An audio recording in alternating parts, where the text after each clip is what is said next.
Newcastle Fans TV. Hello everyone, welcome back to Newcastle Fans TV, and today we're going to look at, because we have just been at Manchester City away, the setup around the stadium in terms of the Academy Stadium, the beverages, food on offer, the entertainment, and of course the stadium itself.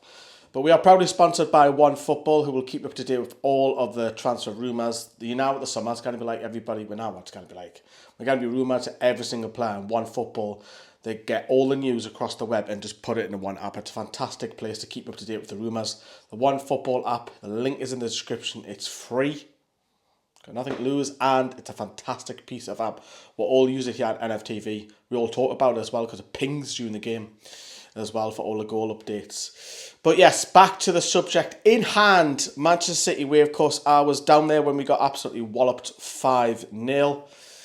Yeah, not great the result. We're not going to be talking about that today, but wanted to talk about walking around the stadium because I'd done some footage whilst I was waiting for a couple of other lads to turn up.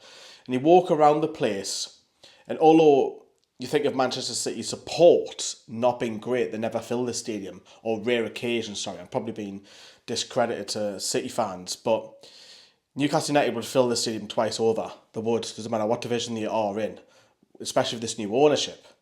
And walking around, you get a sense that you're in an event. You came to an event rather than just a football game. So when you come, whichever direction you come to the Etihad, I come up by, trying to describe it now, I came up by the supporters shop. And they've even got little trolleys that are picking up fans and dropping them off. How cool is that? We don't have nothing like that. Now, it's difficult at St James's Park with that kind of stuff because we've got a main road which only gets closed about 20 minutes before kick-off. But hear me out, we'll come back to Newcastle in a moment. But as you walk around the Etihad, you're thinking, why can't Newcastle have some of this? Even Crystal Palace don't have the greatest stadium in the world. They've even got a fan zone. So as I'm walking around, you see loads of bars, you see loads of places where you can get food, hot dogs, chips, you name it. Whatever you'd like, it's around the Etihad. It's there for you. There's 3 or 4 in one circle of area. And they've got a fan zone. They've got places where kids can play five-a-side football. They've even got a drone. There's a drone that's right above and looks down onto the stadium, and they put it on the big screen. Class as that. Simple things where you think, bloody hell, they've got it going on here. Whatever you think of City fans, the club for the matchday experience, and I've said this before, have got it spot on. They've also had Steve Howie, of course, used to play for us, used to play for Manchester City. He was a guest of honour. He was speaking in one-on-one, and he was in front of the fans. It was on a big screen. You could see what Howie was saying, what he was saying about Man City and Newcastle and so on. And then as you walk around the whole stadium, you start to see more and more beverages. I was taking the mickey out of Chris, who's Carl's brother, as he ordered one. He was loving his food. And you just get a sense that it's an event. They've got tram stations literally on the doorstep of the stadium. Now, if we look at Newcastle United, of course, at the minute, it's very difficult to do loads of stuff because even with the rugby, when we had the rugby fans, it'll be put down next to the Metro. However, that's currently been, it's basically a building site at the minute. So my thinking, and hear me out, I'd love to know what you think as well, for the matchday experience, because let's face it, the owners have come in and lifted the whole place from the women's, the academy, to infrastructure, change in Sports Direct, signed to put them down, whatever. The list is endless. If we made a video of just that alone, which I'm sure we might do over the summer, the list is endless of what they've done so far, which is incredible. They've also put the biggest thing in is money in the transfer budget, and we expect that over the summer. But going to the stadium then, can they make the fan experience much better? Now, we've seen it with open days in the past that they've got permission from the council to close the road next to Strawberry Place. They've got that road closed where the Gallagher is, and they have like bounty castles and all of that sort of stuff, which I know that'll cost money and it does cost time. But my thinking is, and I could be totally wrong on this, why can't we put it in the Leazes Park behind the stadium?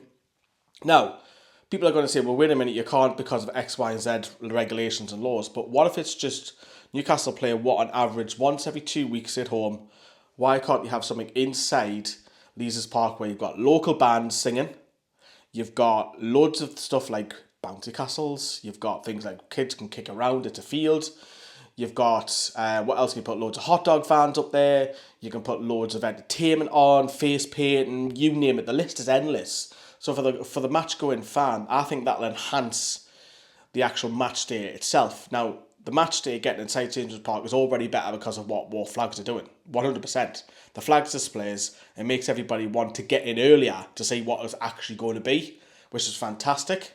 That's great. I wouldn't change that. The halftime entertainment, I would probably change. I don't think that's very good at Newcastle on a personal level. I think that could be revamped totally. But also, going back to my previous statement before, going to the Leazes Park, why can't you have something there? Or, if it's not the Leazes, are they allowed to shut that road?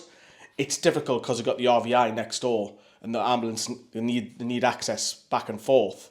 So I think the Leazes Park would be a great place to have something like that. I want it as a fan. I do. I think it makes you feel more connected, and Mehrdad and Mehrdad have done all of that, make us feel more connected to the club, and it's a massive achievement from them. So thank you for every Newcastle fan. But having that next step, can we? Are we being a little bit too greedy here? Are we? I don't think so. If you want more, you've got to, I'm demanding more. I want more from the owners, and this is just a simple fix where, yes, it may cost them, 100 grand, but what's 100 grand in Newcastle United these days? I might be blowing that figure out the water. But there's loads of stuff you could do. There's absolutely loads that you could do outside there. Having ex-footballers involved, make them feel more involved. We've seen them being invited back, the likes of Warren Barton and Kelliker Klein and John Beresford, and the list is endless. I'm missing loads of players out there, of course I am. But what's stopping them from an interview happening inside Leazes Park with a makeshift stand? Why not? Let me know what you think on that. I'm intrigued. I wanted to do something different today, rather than your stereotype, what's happened with the first team, what's happened with transfer rumours. I hate transfer rumour videos. I know we'll probably do with some over the summer, but 95% of them are all fakes. But I'd like to know what you think on this. It's something that we've done in the past. But if you can smash that like, everybody, that would be absolutely wonderful. Let us know what you think of the ideas that I have. Have you got some of your own? And if you do, where would you put it? Cheers, everyone. Ta-da. Bye-bye.